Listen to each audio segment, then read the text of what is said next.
Welcome in, my friends, to another Reverse 1999 video. Today we have the arrival of 1.3, and I am absolutely blown away. I woke up probably around 4 a.m. my time, Central Standard Time, to hop on this and create a badass video for you guys, doing some summons, checking into the story, and looking through the events and kind of giving my insight and everything on it. But every time I would wake up, there would be a delay and there would be another delay, and then it just became time where I had to go to work. And unfortunately, I didn't get to do it this morning, but we're doing it now. And when I got home, I was able to go through the story, enjoy everything on there. And I'm going to be honest, I did a single 10 pull just to feel out the banner, just to feel my luck on it. And I ended up pulling Kaalaa Buana on the first pull. So I apologize, but we are going to try to get her P2. So have no worries. We're going to do some more summons, and we will be doing some more summons throughout the week with the events and all of the check-in bonuses and stuff that we get. I think I have 20 or 30 saved up right now. We'll go ahead and knock those out. But first, let's take a look at everything new that is coming with 1.3 and the event, and then we'll jump right into it. So, of course, we have the banner with Kaalaa Buana, the mineral DPS, and then we have Kanjira, the plant-based character, and Tenant, which we already had before. By the way, Kanjira is a very good unit now that I've got to play around and experiment with her. She is really good. We'll be making a video on her later on as well, and how to utilize her in some certain teams, and also possibly utilizing her on her own and her own team revolving around her. Next up, we have the Roar Jukebox, which is going to give you the Matilda skin. This is the new battle pass that we got with this event. The next up is, of course, the 2 paid skins that we have, and the arrival of the new bonuses or packs bonuses that you can buy in the shop. I may go over a couple of these and say which ones are worthwhile to buy if you are a pay-to-play a pay-to-play person, and you are interested in that. I'll skim over them very quick. And of course, the last thing is the update for the wilderness as well. So let's go ahead and hop right in and get into this. So before we jump into any kind of summons or anything like that, and I'm not going to spoil this part of the story right here by any means, but I do want to talk about this because it revolved around Kaalaa Buana's kind of, I would say, personality, that she has internal monologue, and it felt real. And what I really enjoyed about this was that a lot of gacha games, they create story or create character development, and they gear it towards more of a fantasy or a more lightheartedness world for the character, or the personality for the character. And they're I don't know if the companies are afraid to touch on real subjects or afraid to introduce things that feel real to us as the consumers of the stories or consumers of the characters and games. But with her, Black Dwarf, in this event, it showed what stress does, and it shows what anxiety and kind of not believing in yourself does to a person in their own portrayal of the game. I'm trying not to spoil anything for it, but I wanted to talk about it because I appreciated it. And it really touches on just continuing to pursue a path that you believe in. And coming from me, I am in my 30s now. I have a family, I have a wife, and I have 2 stepkids in my life. And I've been through things in the past that kind of faltered me in my journey of success, that really, I mean, it knocked the wind out of me in an emotional and passionate sense. And I had to fight to get my mindset back on the right track. And I know a lot of people probably have the problem of, once they get knocked down, their mindset or their surrounding, their environment, the people around them, it doesn't allow them to get back up and fight forward. And I think if you take your time, this Between Dust and the Stars, it has a lot of depth to it. So really go in there and appreciate it. Don't skip it if you enjoy story. Give this entire event your full attention. I promise you, you will not be sorry. You will not be sorry for doing that. I think it's, besides the one complaint that I have is I don't know if the translators have been replaced yet, but the translations for a lot of this story is still just as bad as 1.2 and 1.1. But if you have any basic understanding of the English language and you're reading it, then you know the translations are bad, but you can still consume the story that's trying to be told, is what I'm saying. So let's go ahead and dive into the more fun aspect of this. We have in the shop, obviously, all of the materials and everything that you need to go ahead and boost up your Black Dwarf with all the materials once you finish the shop. I had already farmed all the materials, so I was going in a different direction of what I was buying. I bought some of the Sharpodonti and the dust, and I am probably going to save up to just clear out this first half. Probably won't touch these right here. I don't ever mess with that wilderness, and clear these out as well once hard mode comes out. So you have the gift shop, same as the other events that we've had in the past. Basically clear them out, get all the character stuff and everything. We have the event where we get to move the little character around. This character right here is kind of the same as the Tooth Fairy and Melania, where you have objectives that you have to move to and complete within a certain amount of moves. And then right here, same kind of event as we had last time, as you knock out all of the teams that they have compiled for you in the format that they want you to complete. So with that, we will jump right into the summons, and we are crossing our fingers. I'm almost tempted to summon on Centurion, but we'll pass. She's in the regular banner, and we still have a chance to get it. I did one single 10 pull, like I said, and ended up getting a copy of her. We didn't boost her up all the way yet.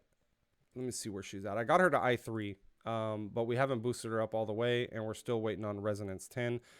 Now, the reason I want to get her to P2 is P1 would be awesome. Honestly, that's all you really need. But this just gives you the added effect of her full kit. So this one gives you an added planet. We went over kind of her kit in the last video that we did. So if you don't know, her abilities allow her to generate buffs, and they're based off of planets and the moon. And the more of that consecutive buff that you have, it just gives you a bigger bonus, whether it's the penetration or the leech. And then of course the full moon right here gives you a, doesn't let me click on it here. The full moon right here gives you a bonus as well. Oh, where is it at? Here we go.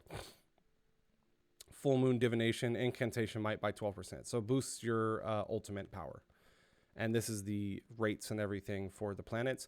I'll make a full guide on her with the Psycube and the resonance and everything like that, now that we have all that stuff updated. Oh, also, before we jump in there, I just wanted to touch on this, because when I was doing this, like, holy shit, this was a game changer. Like, it was huge. If we go here and we click on, for example, we want to make this bird. When we click on the wilderness, boom, it brings it up. And, oh, I'm pointing with my finger. And right here, it'll automatically set the amount that you need to craft if you have the basic materials to do so. So a huge thing, when we click back, we're right back here. We don't have to go into the wilderness and jump back out. Huge quality of life. We talked about it in the other video of all the patch notes and everything. But now that I'm using it, I'm like, damn, that thing is good. I mean, that was a huge update. I mean, it made me feel like playing the game more, honestly. And I was already putting time into it, but it just made it ease of use, which is silly, but it made me want to play more. But okay, let's go ahead and get into summons. I wore a Charmander shirt so we can get those fire summons. Also, so I can get some fire summons in the Black Clover video after this as well. And hopefully we get the new Fulgelian. But right now, it's not about Fulgelian. It's about Kaalaa Buana. Does she want to P2? We shall see. We shall see. And this is purple. I got the luck off video. I got the luck off video. I don't know. God, all those triangles are just sad little biscuits, bro. Sad little biscuits. Let me see. Is Charmander's tail put out or something? Like, yo, this was supposed to be straight fire. We are going to do 4 single summons, and then we'll hit that last 10 pull, and then we'll talk a little bit about the Black Dwarf team that I am looking to do, and then we will wrap it up for this video. And please, guys, in the comments down below, if anyone has gone through the story event or the events and everything that I was talking about, let's start a conversation about it. I really want to know what you guys' insight is and what your ideas are about that story. If you're enjoying it, if you liked 1.1 better or 1.2 better, which one are you having the most fun with? Did anyone summon for Black Dwarf today and get her as well? If so, let me know. We will be making a full video on how to utilize her in her best team comp and her best abilities and everything like that, or Psy Cubes. Nothing. Single summons usually, I feel like, give me some stuff in games. On this one has been kind of iffy, but we're getting a lot of dupes. God damn, I forgot how I forgot how thick that bunny girl was. That shit's hilarious. That just caught me off guard. Nothing. All right, Betty. Give me this 10 pull, baby. Charizard in the back there watching me. I should have brought him up. Nah, he's good right there. He's watching from the back. At least give me one more copy right here, and then we'll grab another one by the end of the event. Is that orange? Who knows? I can never tell. Oh. Nah, it's a 5-star. Oh, well. Oh, well. Did we get another Conjurer? At least we got another Conjurer. Perfect. Okay. So, sad little pandas on that. But we ended up pulling one of her earlier. We got her to I3. We got 2 copies of Conjurer, I believe. So we can get her to P1, which gives her her Seasoned Wanderer effect. And allows her to do the Emerald Fortune, which is kind of the bonus damage and bonus kit that you want with her. We'll also go over her as well in gameplay. And then, of course, we will go over her team comp that I think is good, especially with Jessica being out as well. And Black Dwarf. So the team that I'm using right now with her, and the reason I'm doing this is if we look at her abilities right here, she has a single target attack, and she has a mass attack that attacks 2 targets. This one grants Mars, which is Leech. This one grants Penetration, which is just basically penetrating through defense, allowing her to do more raw damage. Along with that, you also have the Moon effect, which gives you the planets, which gives you the incantation of her next ultimate up as well. So because she is already giving herself penetration, raw damage, and leech, I would consider her as like a hybrid DPS. With a hybrid DPS with something like this, if we look at her full stats, then we can see she has a lower based critical rate based off of just what I have equipped. I haven't equipped like a Psy Cube yet on her or anything, but she has a lower based critical rate than other characters. So we want to, but hold on, but she has a high based crit damage. So the best way to allow her to do the maximum DPS is a couple ways. We can use Hopscotch, which is probably, I would say, is her best in slot if it's not the new Psy Cube. But from looking at this, you are wanting to build a team around her that is not taking the kills. They're not taking the last hits. They're just worried about healing and buffing or debuffing on the characters. So that way she gets most of the last hits, which gives her the stack of the ultimate might and just makes her ultimate go crazy. This right here would probably be her best in slot if you are going to be using the team that I recommend. The team that I recommend is going to be her, Tooth Fairy, which we know gives the buff of critical rate.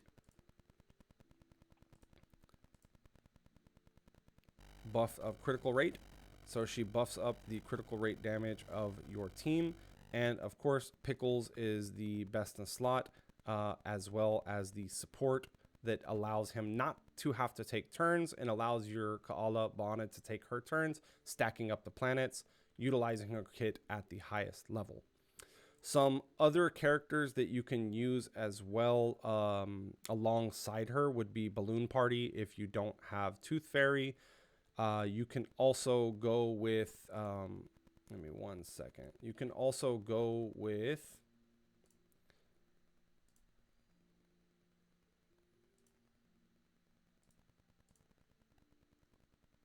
Sonetto to be like a support and control as well. Sorry, I was checking these characters to see if they had the Psycube equipped to them. But yeah, you can also go with those characters as well, just so you can have her utilize survivability and the best abilities of her skills. If you end up going with this Psycube right here, it also gives you just innate critical rate, which is great, like we were talking about. And then when the round ends, if the carrier gains at least 3 Moxie in the round, which you're building a team around her that makes her be the main focus to go every single turn. The other people are just either healing or stacking or debuffing. They're not taking up the turns. They're not selfish, whereas she is a selfish damage dealer. She gets a bonus of Ultimate Might, which stacks up to at least 3 times, which gives you a total of 24. And then this effect is increased to 12% if there's at least 4 Moxie in the round. So huge bonus to her ultimate at the end of the turn, which is a great way to maximize her damage. Anyways, guys, thank you all so much for watching. If you haven't already, please hit that subscribe button. We are on our way to 500 followers, and I appreciate every single person who has followed so far, left comments, and created conversations with me. I've had really fun talking with you guys that have, and I hope to see you guys in the next video.